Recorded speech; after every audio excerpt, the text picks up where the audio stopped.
Happy Self-Love Sunday, ladies. I hope that you're doing well. I hope that your journeys are going well. This morning, I wanted to come and have a conversation with you because I was talking to somebody recently and it prompted me to remember something. I remember when the first time someone told me, I was going through some relationship type issues, right? And I was kind of like, I guess, distributing some behaviors that were unbecoming, right? So they were like, well, you need to love yourself more. Like you wouldn't, do those things or you wouldn't have those things done to you if you, and I'm looking like, what are you, like, what the hell are you talking about? Right? Like, I don't know. Like in my mind, it was just like some cliche thing to say in the middle of a conversation, never realizing that that was going to be the key to everything. But I also felt like when people say like, what do you mean? Like, what does that look like? Because that's my personality, right? I need to understand, visualize, see what does that look like, right? So it prompted me to start, really jotting down, the journey to self-love, right? And I want to kind of talk today about one of the most important ones. I swear, I think this is the most important, and it's self-awareness. If you don't know why you feel the way you feel, why you even love the way that you love, why you do the things that you do, why things trigger you, why are you around certain people, right? You will never fully get to the healing in love and understanding of you until you do those things. So one of the first things I did was I sat down and I made this list, right? And because in my mind, right, it's like, listen, if this is what it takes to not do that shit again, this is what I'm gonna do. But at the time, because you don't realize, but at the time, I'm just like, I just don't want to do that again. So I sat down and I made this list, and on this list was the things, because I didn't want to kill myself out the door. So I started with the things that I love the most about myself. Then I went into the things that I was not so proud of about me. Then I went into all the people that hurt me as well as all the people that I hurt. Because forgiveness is a huge part of this. And you think forgiveness of others, but it's truly harder, especially depending on your personality, to forgive yourself than it is to forgive other people. So that was one of the biggest things for me, was actually working on forgiveness of myself. Like, how could I do that, right? How could I do that to people? But I realized that throughout this journey, that if I did not deal with this emotional baggage, all I was going to do, bag lady, is carry it from relationship to relationship. And I'm talking about friendships too. A lot of times I'm having these conversations, I'm not just talking about significant others. This encompasses all relationships, whether it's your families, your friends, or whatever. And let me be 150% clear. I am still, working through things today, because I realize in this microwave popcorn society world, there are some things that are just going to be a marathon. They are not going to be a sprint. In love and healing parts of you that have been, damaged for so many years, it's going to take some time. It's kind of like the weight gain, right? You didn't gain all of this weight, overnight. So you're not going to lose it overnight, although people strive to get to that point quicker. But I find that if you take the marathon route, those things tend to not come back, right? So I even had to work on developing patience, because I didn't have an ounce of patience. But if you don't have patience for yourself, you can't have patience for other people. That's why I had none for others, because I didn't have it for me. So I had to develop patience so that while I work through this list, I can love myself through it, as opposed to beating myself up, about it, right?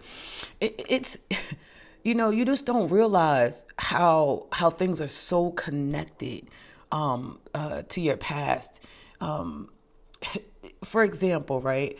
If you find that you're a person that tends to gravitate, fight and pull for love from emotionally unavailable people, if you dig a little bit deeper, you might find that that is a direct result of you feeling emotionally neglected throughout your childhood. And so therefore that was the type of love that you're used to. So you turn into this guilt-ridden, people pleasing, attention seeking personality as you grow up. And let me say this. This When I mention childhood issues, right, I want to be solely clear that I'm not talking about what your parents may or may not have done to you. I'm talking about how the way you perceived it, processed it, and carried it. So now this is with you.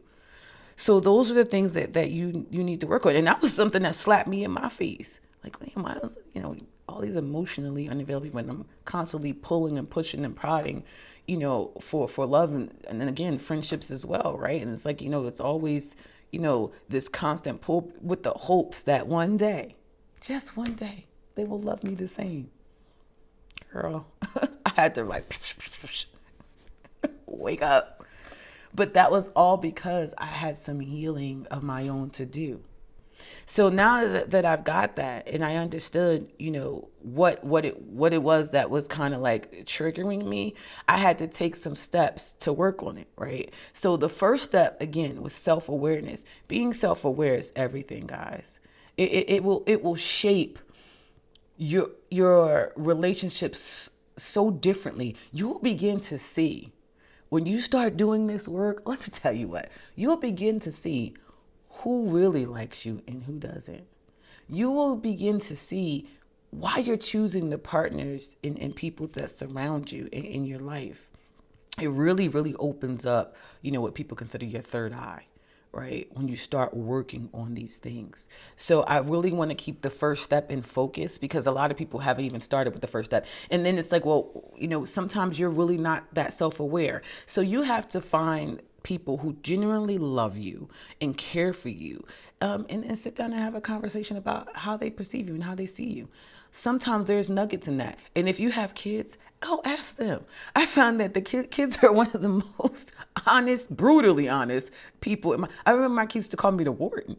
It's like the warden. Like I didn't see myself as a warden. I saw myself as a person who did not play and didn't go for no foolishness, and who believed in discipline as well as respect, right? But like warden, like I didn't see that. But that was one of the things I had to wake up to. That was their perception of it.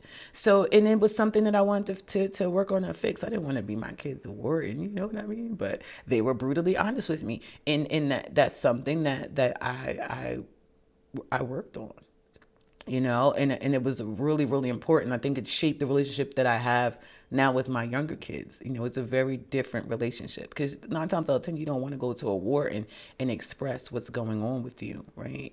Because you don't feel like you're going to get the love or reciprocation that you need back. So that was important to me. I want my kids to come to me for everything. So I worked on that hard and it worked. So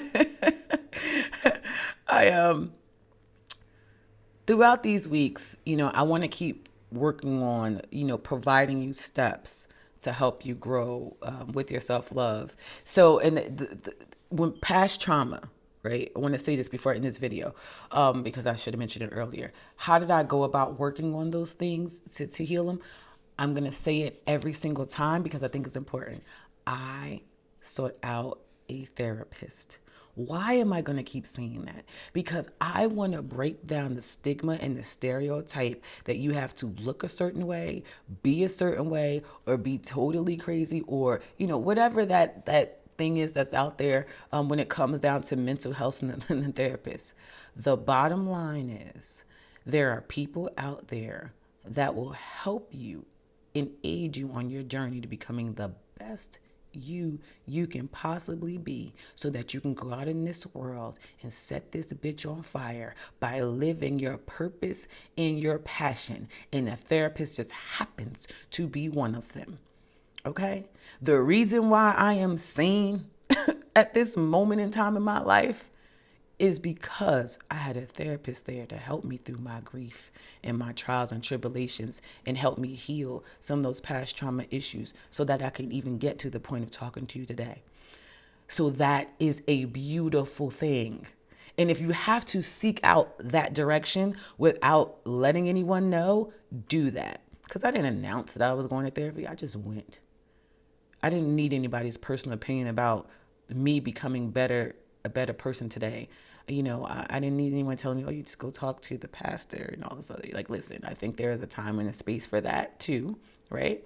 But I also think that there is something deeper sometimes and you need to go. to deal with those deep rooted issues. So I hope that you have a wonderful, wonderful rest of your Sunday. Get started on your list. If you don't know, talk to someone, self-aware, or listen, watch how you respond and react to certain people and certain things. Watch how your body feels when you're around certain people. Oh, it talks to you. That feeling in the pit of your stomach, that anxiety, that fear, that, oh my God, I got to go talk to her or I got to go deal with this, right? All of that's talking to you. Listen to it. It's your instinct. Start to trust yourself before you begin to trust others, and then you will trust others more. Have a wonderful, wonderful rest of your Sunday. I will talk to you next week.